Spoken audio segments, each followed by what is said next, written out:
Welcome dear student, SVM online class में आपका स्वागत है। और आज फिर सोशल साइंस की बात करेंगे। पिछली वीडियो में हमने अशोक का धम्म है उसके बारे में पढ़े थे, तो आज उसी के आगे हम पढ़ेंगे, तो किताब में ध्यान दें, ठीक है।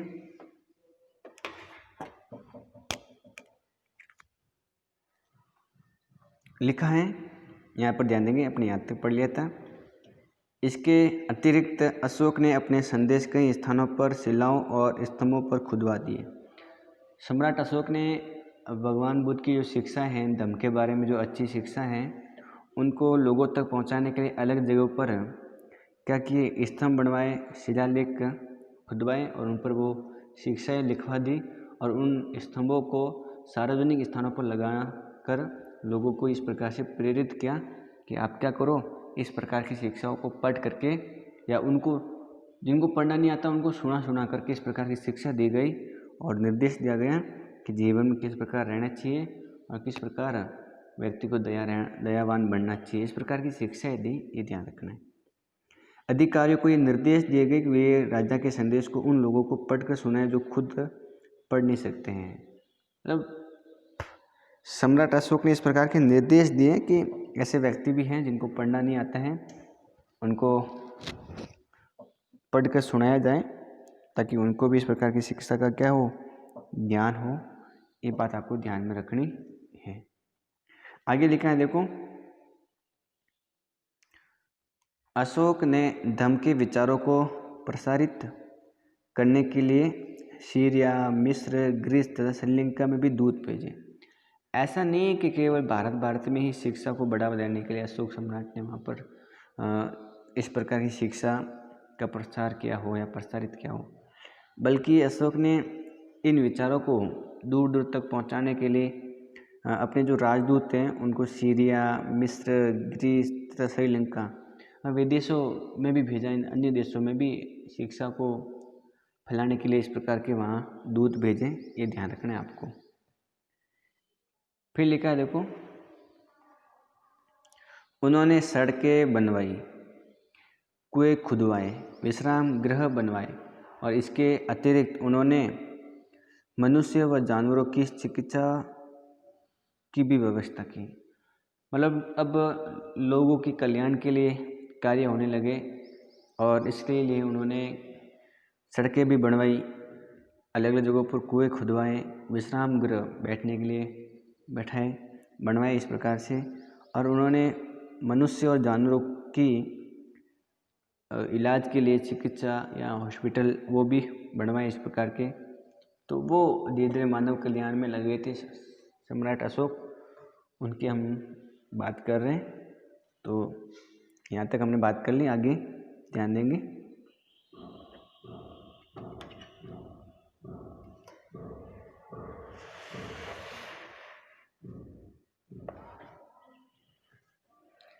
फिर लिखा है, अपनी प्रजा के लिए अशोक के संदेश।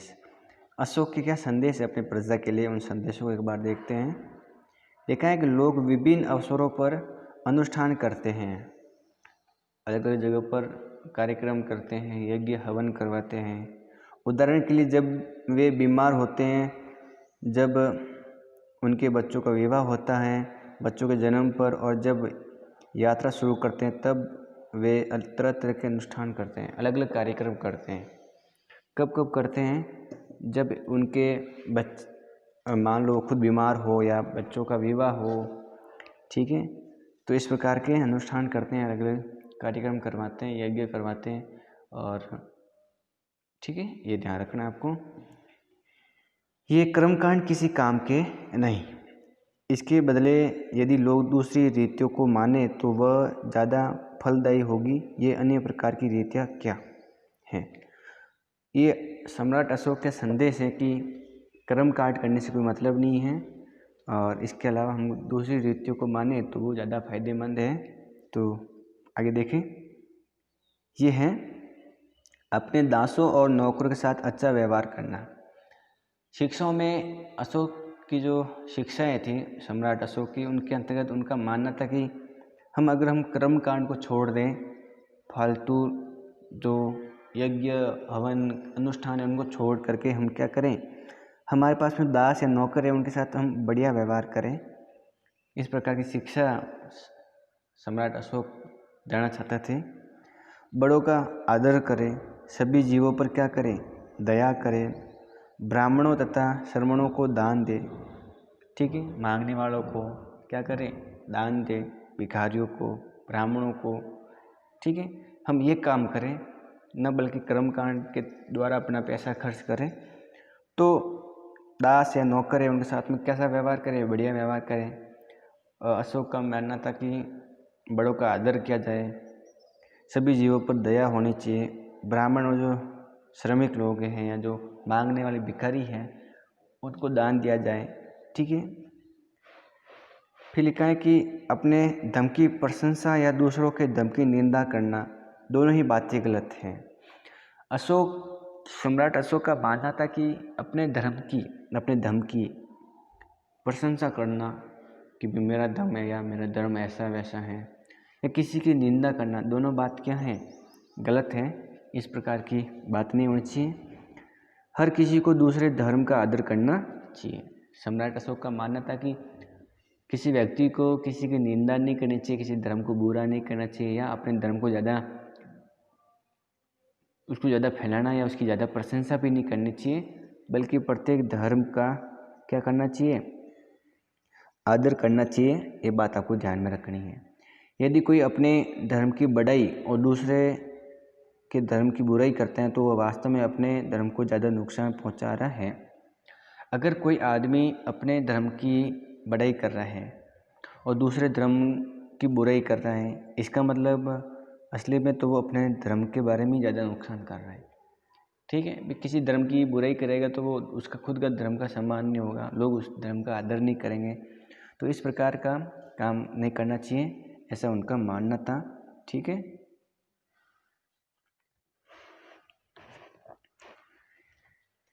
फिर आगे देखेंगे, लिखा है इसलिए हर किसी को दूसरे के धर्म के प्रमुख विश्वासों को समझने की कोशिश करते हुए उसका आदर करना चाहिए। अशोक का मानना था कि हर किसी व्यक्ति को दूसरे के जो धर्म है उन पर विश्वास करके उनकी बातों को समझना चाहिए, उसका सम्मान या आदर करना चाहिए, न बल्कि किसी की निंदा करनी चाहिए। इससे अगले वाले को ठेस पहुंचेगी और वो भी आपके धर्म की जो उस धर्म की निंदा करेगा या उसका सम्मान नहीं करेगा। ठीक है, तो ये बात आपको ध्यान में रखनी है। भारत के प्रथम प्रधानमंत्री, किताब में ध्यान देंगे, लिखा है कि भारत के प्रथम प्रधानमंत्री पंडित जवाहरलाल नेहरू ने लिखा।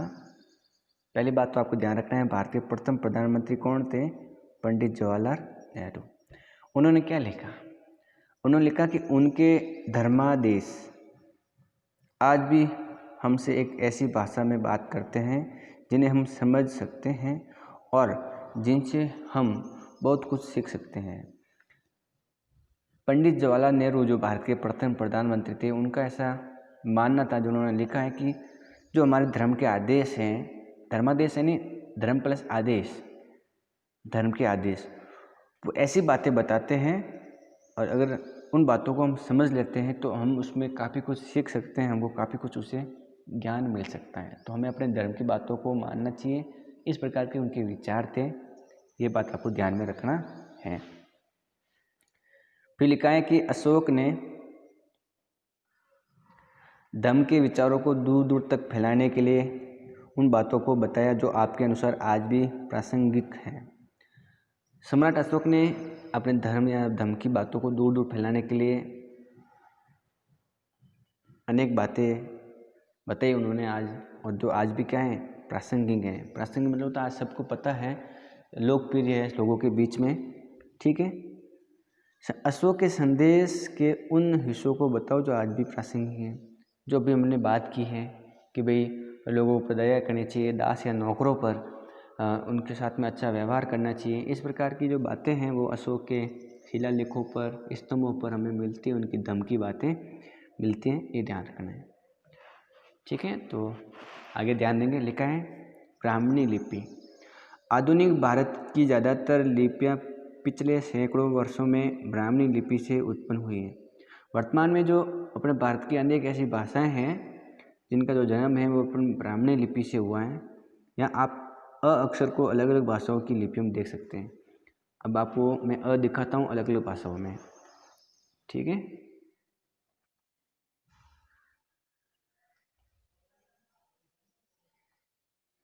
तो आपको अ दिखाई दे रहा होगा अलग अलग भाषाओं में। पहला क्या लिखा है, ये अ है। ये अ क्या है, ये अ आपको तरह लग रहा होगा, लेकिन ये जो ब्राह्मणी लिपि थी उस, ठीक है, उसकी भाषा का ये क्या है, अ है। देवनागरी जो लिपि है हमारे पास में, उसके द्वारा हम जो हिंदी में लिखते हैं वो अ ऐसा है, ठीक है। बांग्ला में अ ऐसा लिखा जाता है, बांग्ला भाषा है। जो मलयालम भाषा है उसमें अ ऐसा लिखा जाता है, और जो तमिल है उसमें अ ऐसा लिखा जाता है। इसका मतलब ये हुआ कि एक प्रकार से हम देखें तो अलग अलग क्षेत्रों के अंदर अ है, उसकी बनावट अलग है, और ऐसा माना जाता है कि ब्राह्मणी लिपि से अलग अलग भाषाओं के अंदर जो ये बात है ये इस प्रकार से आती हैं, अलग अलग वर्ण आते हैं जिनकी हमने अभी बात की है। तो फिर अपन आगे बढ़ते हैं।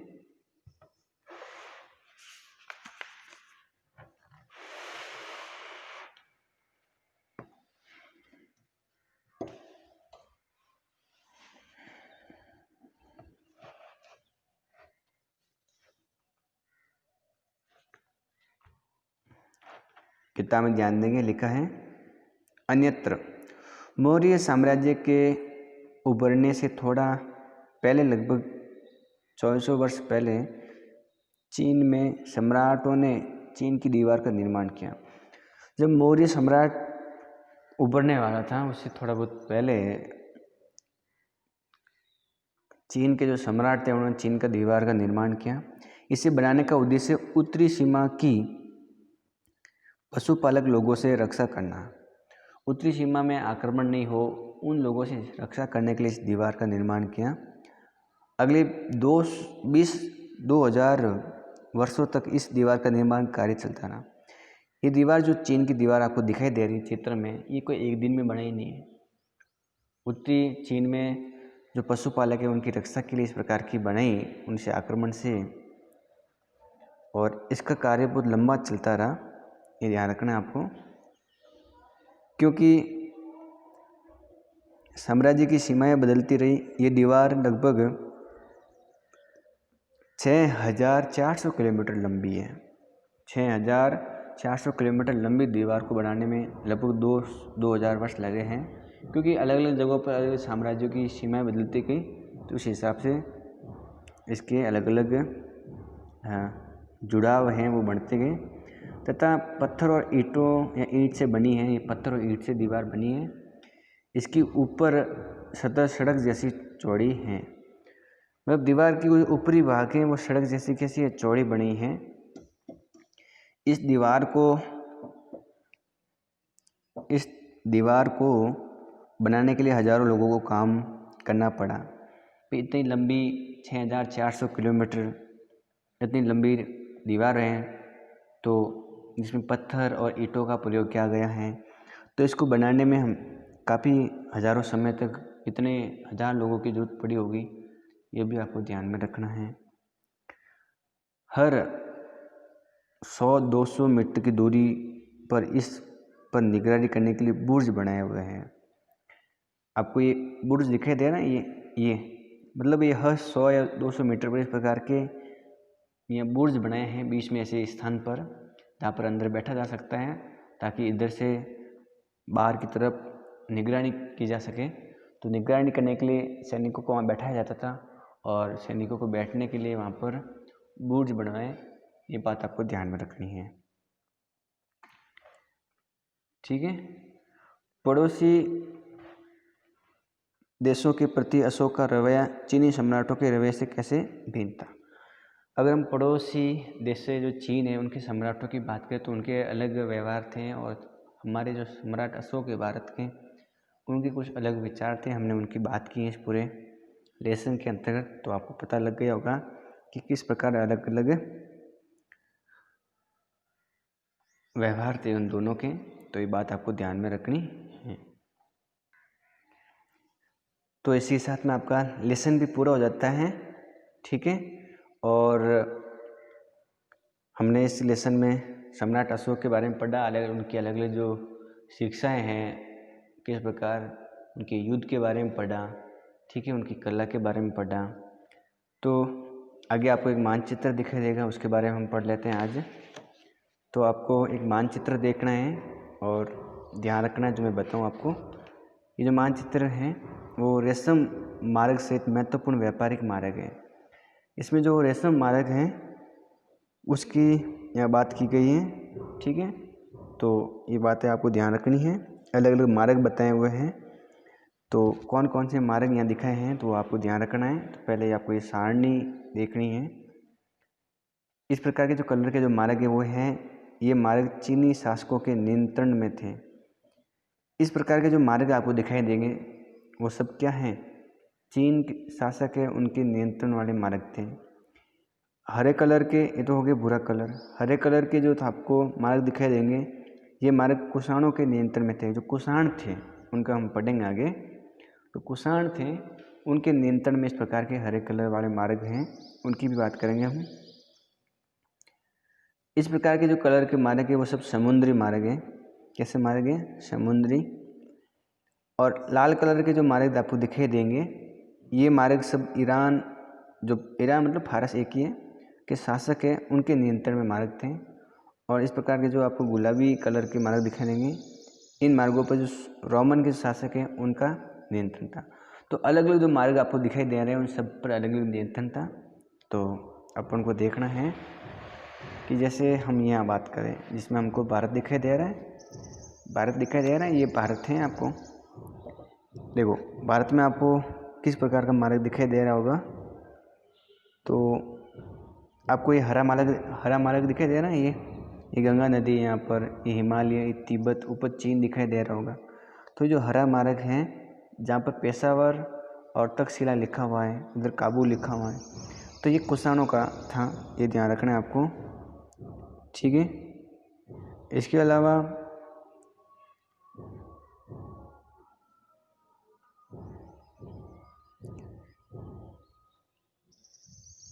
ये जो आपको लाल मार्ग दिखाई दे रहा है ये किसके हैं, सब ईरान के हैं, ये आप ध्यान रखेंगे, ठीक है।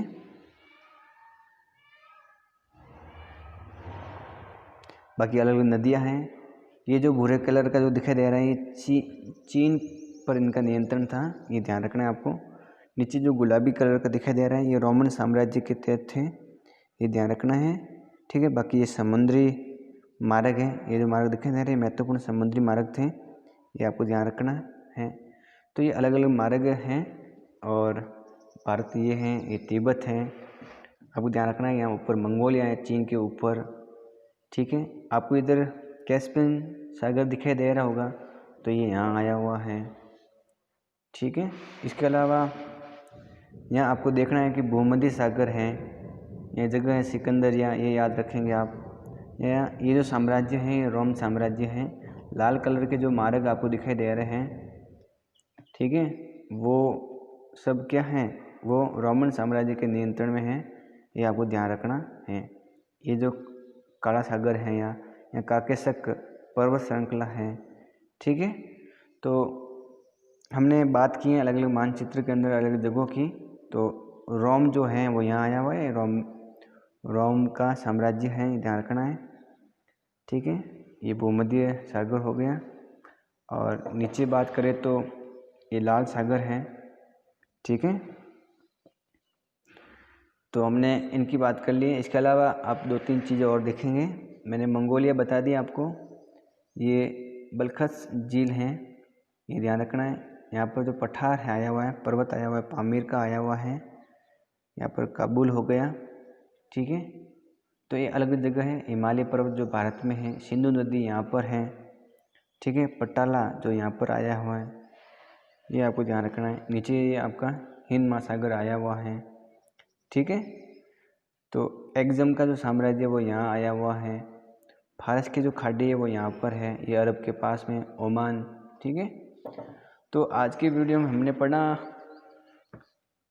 पहले अशोक के बारे में, ठीक है। अब हमने थोड़ा बहुत मानचित्र के बारे में पढ़ा। तो आज की वीडियो में इतना ही।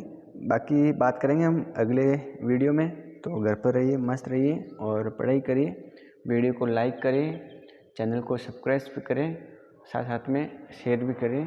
तो वीडियो में बने रहने के लिए आपका बहुत बहुत धन्यवाद।